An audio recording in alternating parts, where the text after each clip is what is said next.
Buenas tardes, hermanos, Dios les bendiga. En esta hora vamos a meditar en la palabra del Señor y para eso vamos a abrir nuestra Biblia, ¿verdad? Si usted tiene la oportunidad de hacerlo, le voy a pedir que abra su Biblia en San Juan, capítulo 5, versículo 39, que la palabra del Señor dice así: Escudriñad las Escrituras, porque a vosotros os parece que en ellas tenéis la vida eterna, y ellas son las que dan testimonio de mí. Que el Señor haga viva su palabra en cada uno de nosotros. En esta hora, yo quiero compartirles, hermanos, la palabra del Señor. Y yo quiero que tomemos en cuenta algo muy importante. Estamos viviendo un tiempo muy difícil. La situación que estamos viviendo quizás se está agravando, pero creo que al final de todo eso el Señor es el que está con nosotros. El Señor no nos va a dejar, el Señor no nos va a desamparar. El Señor está con cada uno de nosotros a pesar de las circunstancias que estamos viviendo. Pero también, hermanos, es muy necesario que entendamos y que reflexionemos en lo que la palabra del Señor nos tiene para cada día. En esta hora yo quise y quiero hablar acerca del tema de la Biblia. Y aquí en esta parte que nosotros acabamos de leer, estamos viendo lo que dice la palabra del Señor, escudriñar.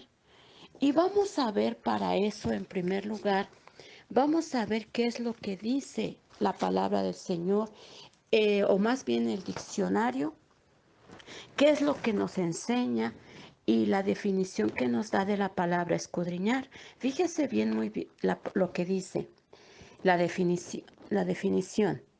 Examinar, inquirir y averiguar cuidadosamente algo y sus circunstancias. Hermanos, al decir el Señor Jesús que debemos de escudriñar las Escrituras, se está refiriendo a que usted debe de leerlo detenidamente. No es que usted se va a poner a leerlo como un libro común. ¿Por qué? Porque está diciendo escudriñar, es que usted se va a poner a investigar, a averiguar las circunstancias que el Señor Jesús, o hablando acerca de los demás autores de la Biblia, ¿por qué lo dijeron? ¿En qué sentido lo dijeron? Y sobre todo, ¿qué es lo que el Señor quiere y tiene para cada uno de nosotros en nuestra vida muy particular? Yo quisiera hacerle una pregunta, hermano. Yo quisiera preguntarle y decirle, ¿usted se ha puesto a pensar qué haría usted si los cultos ya no se vuelven a realizar en las iglesias? ¿Usted se ha puesto a pensar en eso? Ahora, otra pregunta. Del tiempo que esto ha sucedido, ¿cuántas veces usted, y que de que se dejaron de hacer las reuniones, cuántas veces usted ha reunido a su familia o cuántas partes de la Biblia usted ha leído?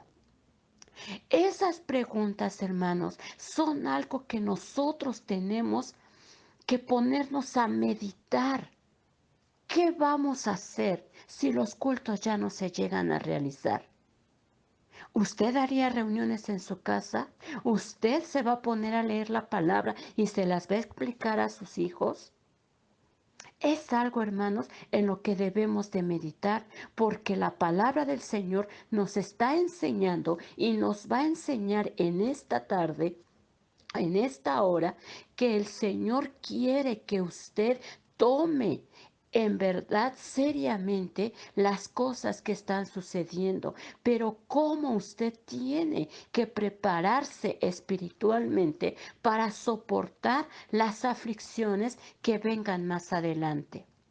Si usted no come el alimento espiritual, que es la palabra del Señor, créame, hermano, que usted va a ser una persona muy débil espiritualmente. Y cuando los problemas estén duros, estén muy difíciles, créame que usted va a estar muy decaído. Yo, la verdad, hermanos, yo les voy a ser muy sincera.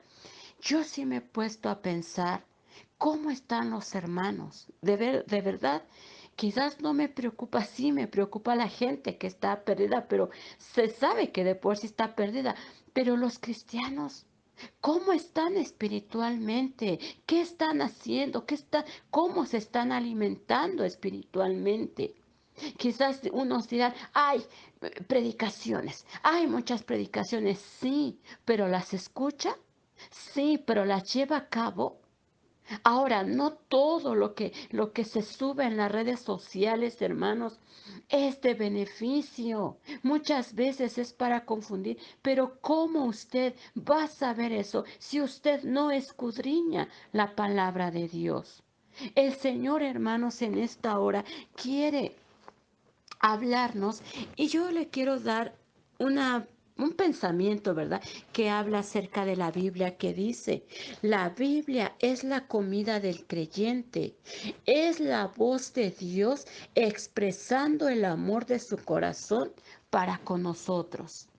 En la parte que acabamos de leer de San Juan, dice la palabra de Dios que ellas son las que dan testimonio de Jesús. ¿Cómo vamos a conocer a Dios si no leemos su palabra? La Biblia, hermanos, es como una biografía, de Dios. Él allí está demostrando su amor, su bondad, su poder, su justicia. Sí, pero también está demostrando cuando la gente o la humanidad no ha querido obedecer su voz. Esto, hermanos, es algo muy importante que debemos de tomar muy en cuenta porque la palabra de Dios es para leerla, no para cuidarla, no para tenerla en un rincón o en nuestro librero y decir, ay, mi Biblia, me costó muy cara, pero por eso la cuido, por eso la guardo, no la maltrato. No, hermano, lea su Biblia. Si nos quitaran la Biblia, ¿cuántos versículos sabe usted de la palabra de Dios? ¿Cuántos usted puede decir unos salmos completos, partes escriturales completas? ¿Cuánto se sabe usted de la palabra de nuestro Dios? Ahora, ¿cuántas veces usted se ha puesto a pensar si lo que está usted haciendo le agrada a Dios? ¿Y eso sabe por qué? ¿Por qué ignoramos lo que le ofende a Dios? Porque no leemos su palabra. Sencillamente es por eso. Bueno, la Biblia, hermanos, tiene, vamos a decirlo así, dos autores. ¿Por qué? Porque es el autor espiritual, pero también el humano. El humano, ¿por qué? La Biblia, hermanos, se escribió aproximadamente en un tiempo de 1800 años y se escribió más o menos y fue escrita por 40 autores aproximadamente. Pero ¿sabe qué? Lo sorprendente de todo esto es que muchos de ellos nunca se conocieron. ¿Por qué? Porque vivieron en tiempos muy diferentes, en épocas muy diferentes de la historia. Pero ¿sabe qué? Que a pesar de todo eso, la Biblia nunca se contradice, nunca se está, ahora sí como quien dice, en una parte ya se equivocó uno y en otra parte otro lo está contradiciendo. No, hermanos, no. Léanlo, escudriñenlo y dense cuenta que nunca va a pasar eso. La palabra de Dios, hermanos, es el alimento que nosotros tenemos que comer diariamente. En Éxodo capítulo 16, versículo 4, nosotros podemos ver cómo el pueblo, siempre murmurando en contra de Dios, le decía a Moisés que ellos querían comer. que para qué los había sacado de Egipto, que allá se sentaban ante las ollas de carne y comían pan hasta saciarse y que ahora estaban en ese desierto sin nada para comer. Bueno, pues usted puede leer todo eso en Éxodo capítulo 16. Y en el versículo 4, Dios le dice a Moisés, dile al pueblo que salga diariamente a comer o más bien a recoger su porción del día, que no guarde nada para el otro día. ¿Por qué? Porque se iba a echar a perder. ¿Y sabe por qué hizo eso Dios? Para probar si eran obedientes. Ahora, ¿cómo podemos ver esto para nuestro tiempo? Pues que la palabra de Dios es una representación del pan. Y el pan hay que comerlo diario. Cuando usted va a la panadería y le dan pan, que le dicen ellos pan frío, ¿usted está muy contento y que se lo paguen y que se lo cobren al mismo precio? No, usted dice, a mí dame pan de ahorita, a mí dame pan que haya sido quizás hasta de la mañana, pero no me des pan de ayer. ¿Por qué? Porque ya está duro, porque ya cambió de sabor. Así es, hermanos, la palabra. Usted debe de leerla diariamente, hermano. ¿Por qué? Porque ese va a ser su alimento espiritual. El ayuno, la oración, la palabra es el que a usted lo va a nutrir. Como muchas veces yo les he preguntado a las personas, ¿tú comes cada 8 días? Y si comieras cada 8 días, ¿cómo estarías físicamente? Pues delgado, desnutrido, sin ganas de trabajar, con sueño, con pereza. ¿Por qué? Porque no está bien alimentado. Entonces, hermanos, la palabra de Dios nos enseña que nosotros debemos de comer la palabra así como el pueblo comía el maná, diariamente. Diariamente, aunque usted lea un versículo solamente, pero usted aprenda algo de ese versículo. Usted dígale a Dios, Señor, ¿qué tienes para mí? ¿Qué es lo que me vas a hablar? Porque la palabra tiene poder y como yo se los dije, es inspirada. ¿Por qué? Porque tiene también un autor que es divino y que es el Espíritu Santo. ¿Qué es lo que dice segunda de Pedro 1:20 y 21? Ninguna profecía de la Escritura es de interpretación privada, porque nunca la profecía fue traída por voluntad humana, sino que los santos hombres de Dios hablaron siendo inspirados por el Espíritu Santo. Aquí estamos viendo, hermanos, por qué esta palabra tiene tanto poder, porque el Espíritu Santo inspiró a los hombres. Ahora, ¿qué significa inspirar? Inspirar significa soplar en una persona. Es decir, hermanos, que el Espíritu Santo iluminó el entendimiento de los escritores humanos, penetrando sus procesos mentales para poder expresar su mensaje con autoridad y poder divino. Por esta razón, a través de los siglos, los cristianos se han nutrido de su palabra y la Biblia provee el fundamento de nuestra fe. El agregar o cambiar su enseñanza es extraviarse del cristianismo genuino. Todo esto, hermanos, contiene la palabra de Dios.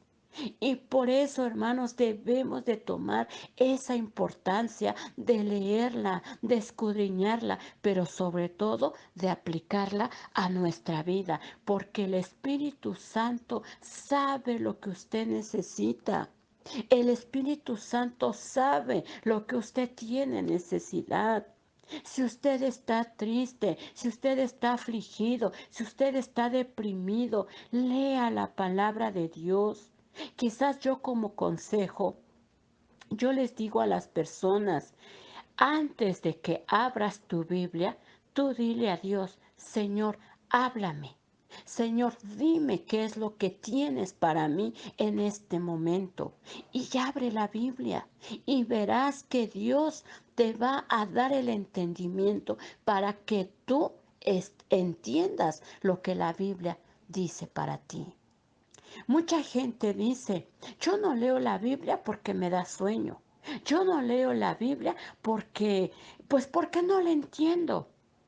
Y quizás en esto, hermanos, yo les quiero hacer entender algo. La persona que no tiene deseo de leer la Biblia es porque no tiene a Cristo en su corazón. Discúlpeme, hermano, lo que le digo, pero es la verdad. Si usted no tiene a Cristo en su corazón, usted no siente hambre. Usted no siente necesidad. ¿Por qué? Una persona que está muerta cree que tenga hambre. Discúlpeme lo que le voy a decir, o quizá va a decir es algo tonto, pero no.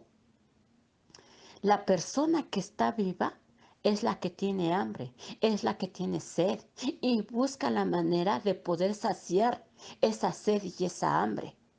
Pero la persona que no tiene vida no tiene ese deseo.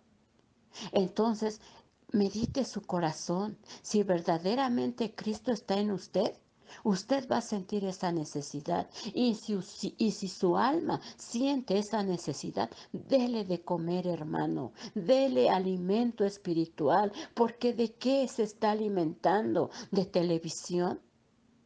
De revistas, de chismes, pues sí, de personas que solamente hablan de los artistas, de lo que hacen, de lo que no hacen. ¿De qué está alimentando su vida, hermano?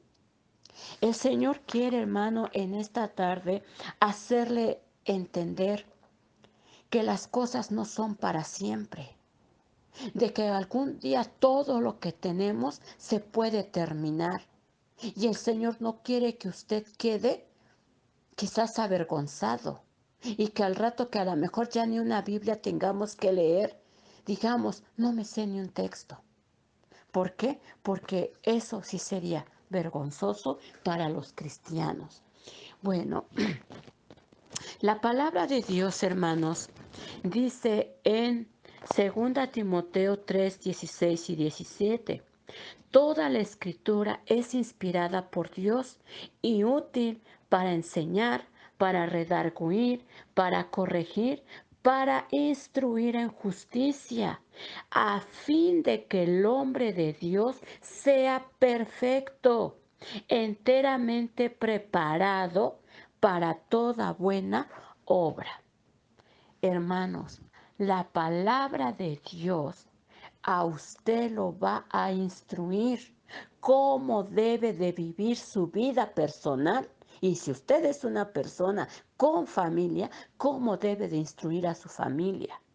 Le va a redarguir cuando usted haya pecado.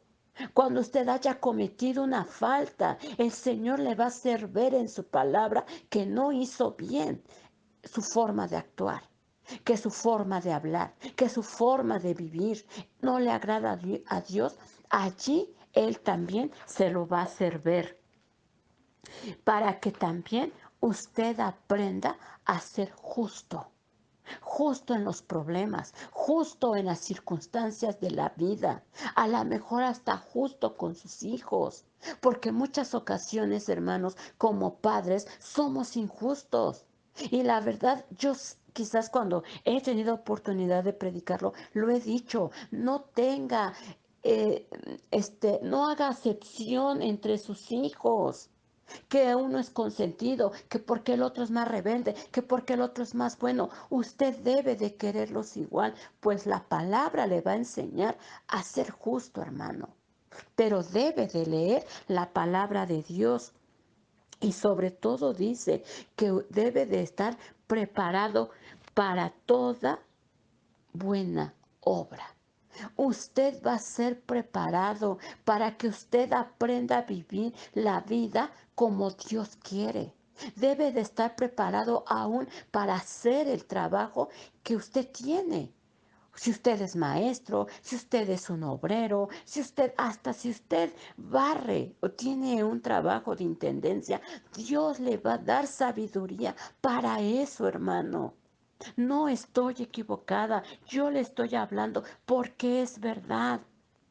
Dios nos capacita como mujeres, como hombres, como hijos. Dios nos capacita, hermanos. Pero ¿qué tenemos que hacer? Tenemos que leer la palabra de Dios. Y la palabra de Dios es viva y eficaz, como lo dice también Hebreos 4:12, porque la palabra de Dios es viva y eficaz y más cortante que toda espada de dos filos y penetra hasta partir el alma y el espíritu, las coyunturas y los tuétanos y discierne los pensamientos y las intenciones del corazón. Fíjese, hermano. Cuánta verdad hay en la palabra de Dios. ¿Quién puede hacer eso? ¿Quién puede escudriñar el pecado más oculto de nosotros? ¿Quién? Solamente la palabra de Dios por medio del Espíritu Santo que fue inspirada por Él. Cuando nosotros, hermanos, muchas veces somos, la verdad, quizás no nos reconocemos a nosotros mismos nuestros errores. Y muchas veces decimos, ay, pero yo qué he hecho mal. Ay, si yo me porto bien. Ajá, yo solamente le recomiendo, póngase a orar y lea la palabra. Y el Señor que le diga si verdaderamente está usted bien en lo que está actuando. Y después usted puede decir si es verdad. ¿Por qué? Porque yo lo he vivido muchas veces. Las palabras, dice Jesús, que yo os he hablado son espíritu y son vida, y eso está en San Juan 6:33. La palabra de Dios, por ser inspirada, nos lleva a una experiencia directa con Dios. Si recibimos la palabra con un corazón abierto, produce fruto espiritual en nosotros. Nos cambia, nos transforma. Eso es, hermanos, lo que la palabra del Señor hace. Yo quisiera preguntarle a usted, ¿cuántas cosas, si usted ha tomado la palabra de Dios con esa seriedad y con esa espiritualidad, cuántas cosas Dios ha cambiado en su vida? ¿Cuántas? El Señor nos habla por medio de su palabra muchos pecados, pero ahorita no estamos hablando de eso. Solamente quiero ahora sí que tomarlo ligeramente. Nos habla de muchas cosas que no tenemos que hacer y muchas veces hay hábitos en nosotros que se nos convierten en pecado. Pero que nosotros, sabiendo la palabra y aceptándola como debe de ser, tiene que transformar las vidas. Yo quisiera, hermanos, que en este tiempo que estamos encerrados en casa, los que podamos estar encerrados, cuando salgamos cristianos diferentes, salgamos cristianos que ame a la gente, que nos amemos a nosotros mismos, que amemos a Dios, que nuestros hijos los hayamos instruido en las cosas de Dios y que salgamos unos cristianos diferentes para hablarle a la gente de nuestro Dios, de ese Dios que cambia, de ese Dios que transforma. Pero primero, hermanos, tenemos que tomar la palabra de Dios como lo que es el alimento espiritual para nuestra vida. Y para terminar, hermanos, solo le quiero recomendar que la palabra del Señor nosotros tenemos que comerla de esta manera: leerla, estudiarla, memorizarla, meditarla y hacerla. 5 pasos que tenemos que hacer para decir estoy leyendo la Biblia. Leerla, estudiarla, memorizarla, meditarla y hacerla. Esto es, hermanos, lo que el Señor quiere. Así como dijo Santiago, no seamos oidores olvidadizos, sino oidores hacedores de la palabra. El Señor haga viva su palabra en cada uno de nosotros y que el Señor nos bendiga.